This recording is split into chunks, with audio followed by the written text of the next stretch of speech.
Í dæmi 2 eigum við að leggja saman þessi brot. Við erum með 2/3 og svo brotið 4x. Til þess að geta lagt saman svona brot verðum við alltaf að hafa samnefnara.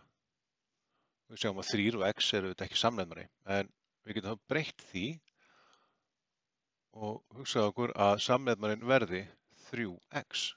Og það sem við þurfum að gera hér er þá að við þurfum að margfalda þessa stærð hérna með x, en höfum þá sérstaklega í huga að við verðum auðvitað að gera það sama uppi líka.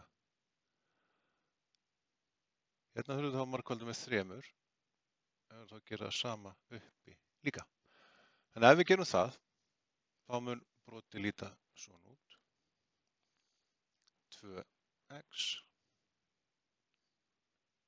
4x pluss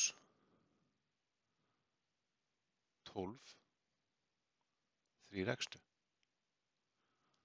Þannig að svarið okkar verður 2x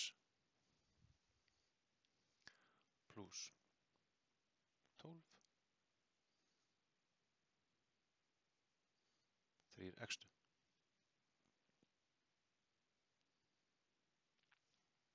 Ef við viljum þáttasvarið, þá getum við gert svona.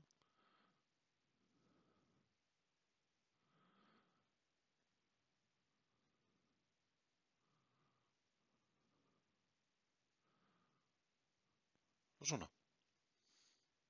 En að mínu mati er þetta nú bæði jafn rétt svör.